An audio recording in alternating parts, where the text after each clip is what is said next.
آج کی حدیث میں 40 سے ایک حدیث سیکھیں گے۔ یہ حدیث بہت ہی پیاری حدیث ہے، صحیح مسلم کی یہ حدیث ہے۔ حضرت ابو ہریرہ رضی اللہ تعالی عنہ بیان کرتے ہیں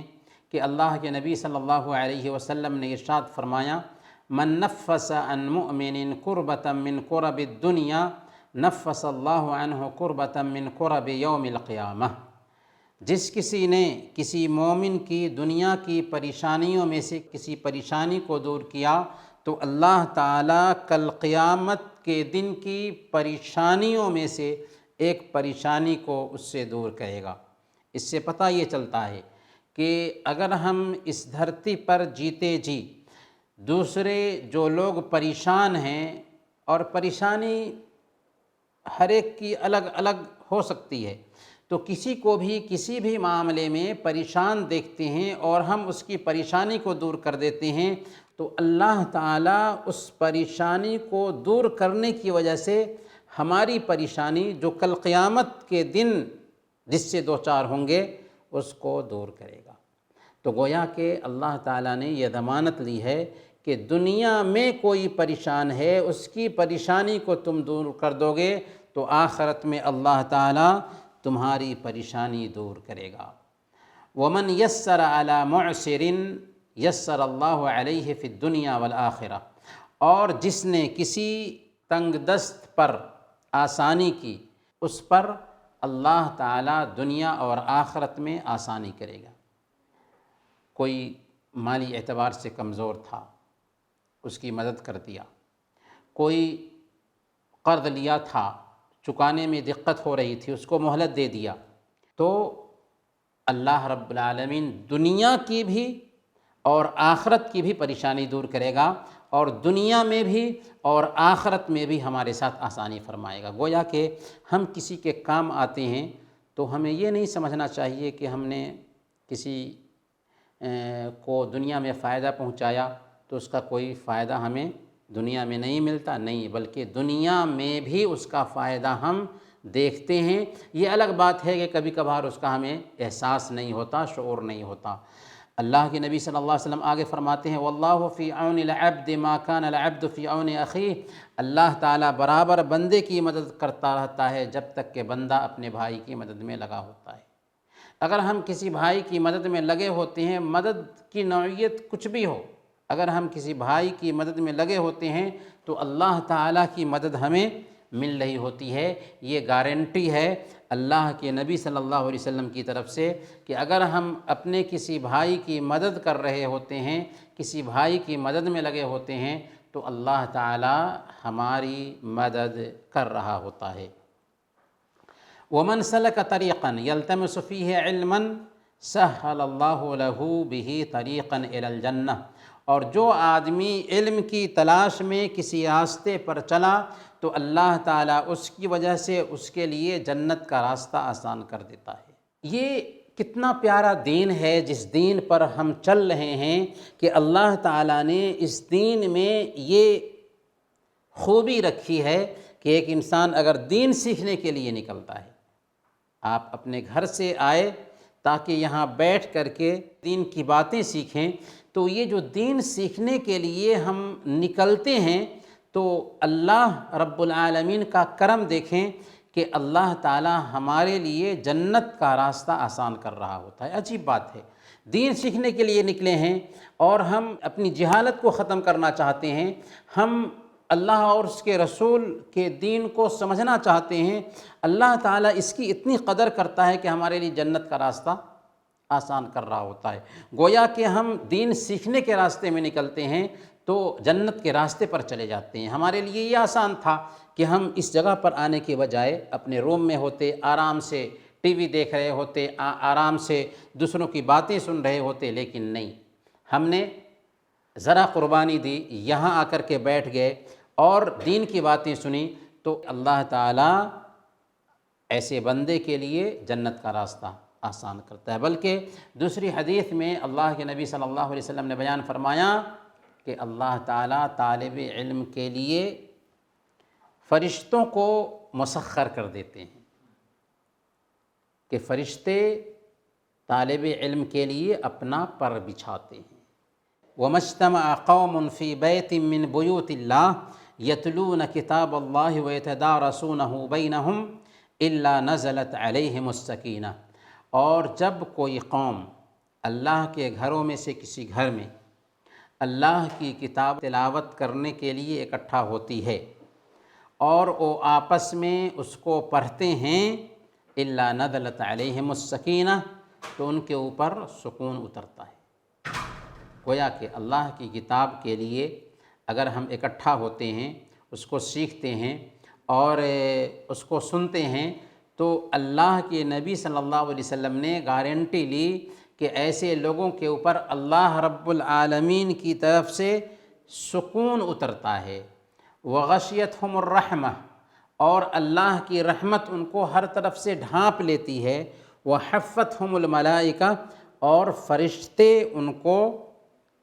گھیر لیتے ہیں، فرشتے ان کو گھیر لیتے ہیں۔ وذکرہم اللہ فی من عندہ، اور اللہ تعالیٰ ان کا ذکر اپنے قریبی فرشتوں میں کرتا ہے، ان کا ذکر اللہ تعالیٰ اپنے قریبی فرشتوں میں کرتا ہے۔ گویا کہ یہ اعزاز ہے، یہ رسپیکٹ ہے، یہ عزت ہے ایسے لوگوں کے لیے جو دین کی مجلس میں حاضر ہوتے ہیں، دین کی باتیں سنتے ہیں، تو اللہ کے نبی صلی اللہ علیہ وسلم نے کہا کہ ان کے اوپر سکون اترنا شروع ہو جاتا ہے، رحمت ان کو ڈھانپ لیتی ہے، فرشتے ان کو گھیر لیتے ہیں، اور اللہ تعالیٰ اپنے قریبی فرشتوں میں ان کا ذکر کرتے ہیں کہ دیکھو ہمارے کچھ بندے ایسے ہیں جو میری یاد کے لیے، میرے دین کو سیکھنے کے لیے اکٹھا ہوئے۔ اگر ہمارا ذکر کوئی معمولی بادشاہ کرے تو ہمیں کتنے گرو کا احساس ہوگا کہ فلاں بادشاہ فلاں کا ذکر کر رہا تھا، لیکن اگر اللہ تعالیٰ اور اپنے قریبی فرشتوں میں ہمارا ذکر کر رہا ہو تو پھر اس وقت ہمارے لیے کتنی فخر کی بات ہوگی کہ اللہ تعالیٰ ہمارا ذکر کر رہا ہو اپنے قریبی فرشتوں میں۔ آگے اللہ کے نبی صلی اللہ علیہ وسلم بیان فرما رہے ہیں، جس کا عمل اسے پیچھے کر دے، اس کا خاندان، اس کی فیملی، اس کا نسب اس کو آگے نہیں لے جا سکتا۔ کیا مطلب؟ مطلب یہ کہ اگر عمل میں وہ پیچھے رہ گیا، اگر عمل میں کوتاہی کر رہا ہے، تو وہ اونچے خاندان کا ہے، اونچے پریوار کا ہے، اس کی اگر سماج میں دھاک ہے تو اس کی وجہ سے، اس کے اونچے خاندان کی وجہ سے، اس کی دھاک کی وجہ سے اس کو آگے ہونے کا شرف نہیں مل سکتا، اس کا خاندان اس کو آگے نہیں کر سکتا۔ اس حدیث پہ اگر ہم غور کرتے ہیں تو کئی باتیں معلوم ہوتی ہیں۔ سب سے پہلی بات ہمیں یہ معلوم ہو رہی ہے کہ اس دنیا میں اگر کوئی انسان پریشان ہے، پریشانی کی نوعیت کچھ بھی ہو سکتی ہے، اگر کوئی پریشان ہے اور ہم اس کی پریشانی دور کر دیتے ہیں تو پریشانی دور کرنے کی وجہ سے ذرا پریشانی ہوتی ہے، زحمت ہوتی ہے، لیکن دنیا کی کسی طرح کی بھی کسی بھائی کی پریشانی ہم نے دور کیا تو اللہ رب العالمین اس کی قدر کرتا ہے،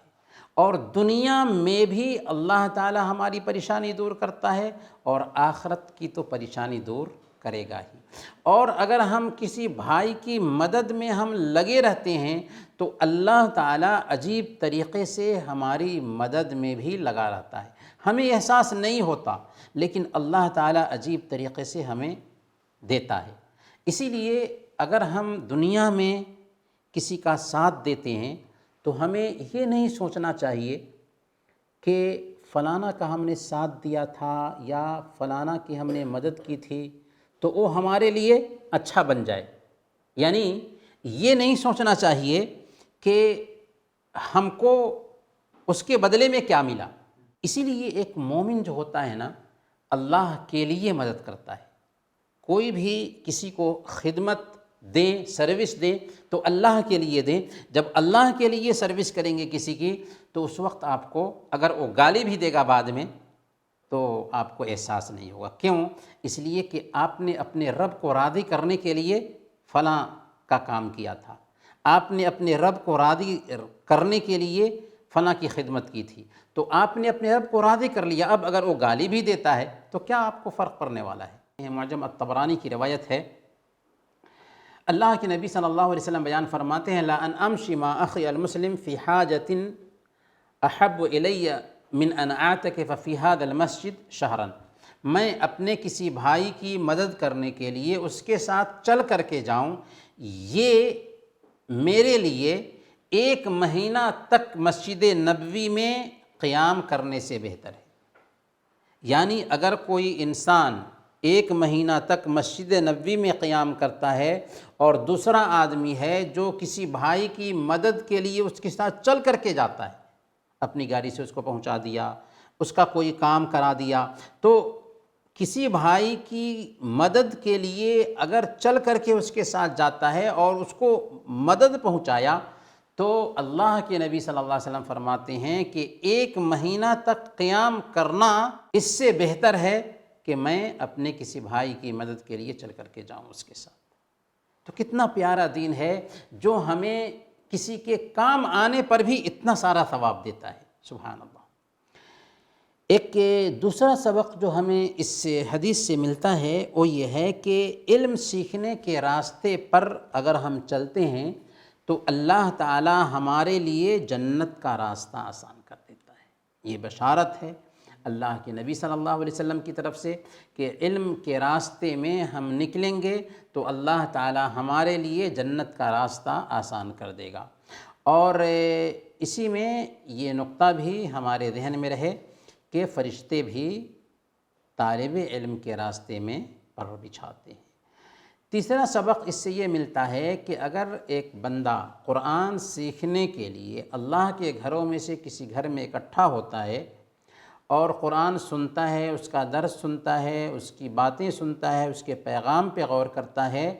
تو اللہ رب العالمین کی رحمت اس کو ڈھانپ لیتی ہے، سکینت یعنی شانتی اوپر سے اترتی ہے، اور اللہ تعالیٰ اپنے قریبی فرشتوں میں ان کا ذکر کر رہا ہوتا ہے۔ اسی لیے ہمیں قرآن سیکھنے اور سکھانے پر دھیان دینا چاہیے۔ اور چوتھی بات اس حدیث سے یہ معلوم ہوئی کہ عزت کی بنیاد عمل ہے، خاندان نہیں ہے۔ یعنی اگر ہم کسی اونچے خاندان سے ہیں تو اس لیے اللہ تعالیٰ ہمیں اونچا کرے گا، نہیں۔ ہم کسی بھی خاندان سے ہوں، اگر ہم عمل نیک کر رہے ہیں تو ہمارا نیک عمل دراصل ہمیں اونچا کرے گا۔ اگر ہمارا عمل نیک ہے تو اس نیکی کی وجہ سے ہم اللہ کی نظر میں اونچے ہوں گے، ورنہ خاندان کا کوئی اعتبار نہیں ہوگا۔